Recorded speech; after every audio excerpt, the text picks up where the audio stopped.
চলে গেল বিজয়ের মাস ১৬ই ডিসেম্বর। সবাই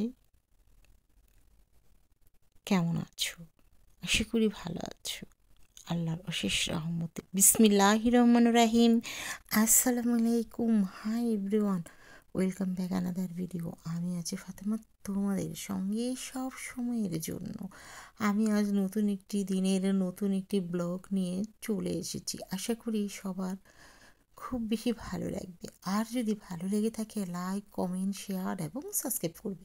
পাশে থেকে বেল আইকনটি বাজিয়ে অল বেল আইকনটি বাজিয়ে দিবে, তবেই আমার নিত্য নতুন সবগুলো ব্লগ সবার আগে চলে আসবে তোমাদের কাছে। এই তো রান্নাঘর পরিষ্কার করে আমার একটি বেডরুম পরিষ্কার করলাম, আরেকটি বেডরুম পরিষ্কার করলাম অফ ক্যামেরা। এখন ড্রয়িং রুমে চলে এসেছি। কেমন আছো বন্ধুরা? আশা করি খুব খুব ভালো আছো। আমি আল্লাহর রহমতে ভালো আছি, আরেকবার বললাম। এই তো ড্রয়িং রুম গুছিয়ে নিচ্ছি। চলো বন্ধুরা, আমরা আমাদেরই পাশের জনকে ভালোবাসি, আমাদেরই মা বাবাকে ভালো রাখবো। আমরা সবাই মিলে ৫ ওয়াক্ত নামাজ পড়বো, তাহাজ্জুদ পড়বো, নফল পড়বো, থাকবো সৎ। সবাইকে, ছোট ছোট বাচ্চাদের সবাইকে এই পরামর্শগুলোই আমাদেরকে দিতে হবে। আমি কাজ শেষ করে প্রচুর ক্ষুধা লেগেছে, আমি রাস্তায় খেয়ে নিলাম। এখন আমি চাটা বানিয়ে নিচ্ছি, চাটা খাবো।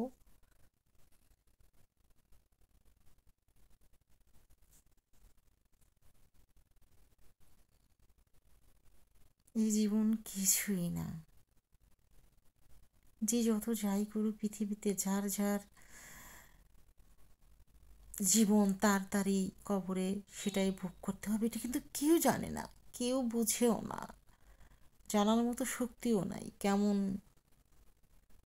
অথচ এই মানুষ মা বাবা ভাই বোন স্ত্রীর জন্য কি না করে, বাড়ি গাড়ি সম্পদ কত কিছু, কিছু না কিছু না কিছু না বন্ধু। এই দুনিয়া।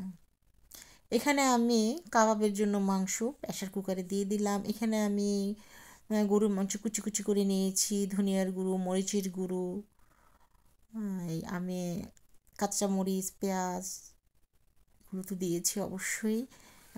আমারই করা ২৫ রকমের কাবাবের মশলা দিয়ে আমি প্রেশার কুকারটি ঢেকে দিয়েছি। ঢেকে দিয়ে ২০ মিনিটের মতো রেখেছি। আওয়াজ হওয়ার পর আমি একবার খুলে দেখেছি, হয়নি। পরে আবার যখন পানিটা শুকিয়ে গেছে, তারপরে করে নিয়েছি। ডাল ঘুটুনি দিয়ে ভালোভাবে ঘুটে নিয়েছি, আর একবারে মিহি হয়ে গেছে। এখানে আমি কতটা যে ডিম দিয়েছি খেয়াল নাই, তবে একটা ক্যামেরাতে দেখা যাচ্ছে। এখানে পুদিনা পাতা কোথাও পাইনি, ধনিয়া পাতার কুচি, পেঁয়াজ কুচি, কাঁচামরিচ কুচি এবং কিছু পাউরুটিও দিয়ে দিয়েছিলাম। কেউ চাইলে ব্রেড ক্রাম্ব দিতে পারো, সমস্যা নেই। তারপরে যে আমি খুব সুন্দর করে কাবাবের সাইজ করে ভেজে নিলাম এবং রুটি দিয়ে খেয়েছিলাম। এটা রাত্রে খেয়েছিলাম, আর কাবাবগুলো আমি রাত্রেই বানিয়েছিলাম। আর আমার যে ২৫ রকমের মশলাটা, এটা বন্ধুরা তোমরা আমার চ্যানেল থেকে অবশ্যই দেখে আসবে। এখানে এমন কিছু মশলা আছে যা আমরা কেউ কখনো শুনেই নি, আমি নিজেই শুনিনি। অবাক হয়ে গিয়েছিলাম এইসব নাম শুনে, কিন্তু ভীষণ মজা এই কাবাবের মশলাটা। এবং চা পাতা ঢেলে নিলাম। এই যে প্রায় ৮০টি কাবাব বানিয়েছি। এভাবে ডিপে রেখে দিয়েছি। পরে আর কি যখন শক্ত হয়েছে তখন উঠিয়ে বক্সে রেখে দিয়েছি। একা কিন্তু খাইনি, আমি কখনো কোনো কিছু একা খাইনি, সবাইকে দিয়ে দিয়েই খাই। মানে আশেপাশে যারা আছে, আত্মীয় স্বজন। আর মাংস হাত দিয়ে ধরে দেখতে হবে, আশাস হলে দেখো একদম আশাস হয়ে গেছে আমার কাবাবের মাংসটি।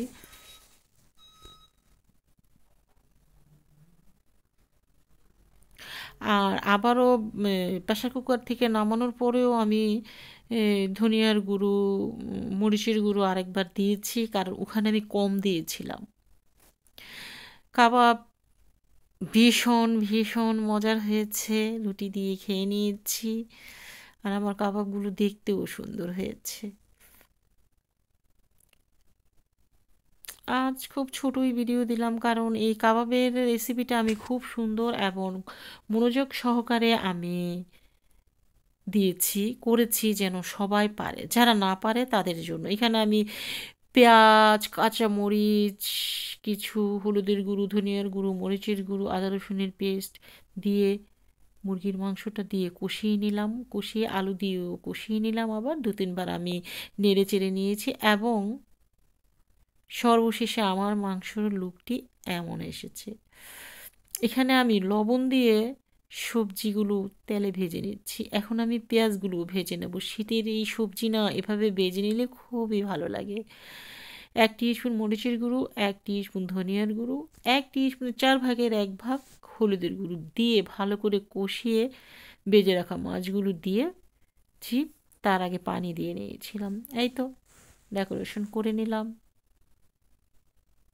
এই এগুলো রাখার জন্য। আর আমি আজ 3 মাস ধরে আমি বাসায় থাকি না, কেউ বিশ্বাস করবে কি না আমি জানি না। 3 মাস হবে, হয়নি। এই তো 20 তারিখে হবে 3 মাস। এই তো সব কাজ শেষ করে একটু পিজা খেলাম। এই তো এখানে চিলি ফ্লেক্স আছে আর হচ্ছে মায়োনিজ। মায়োনিজও কেউ দেখতে চাইলে আমার চ্যানেলে দেওয়া আছে, তোমরা ইচ্ছে করলেই দেখে নিতে পারো।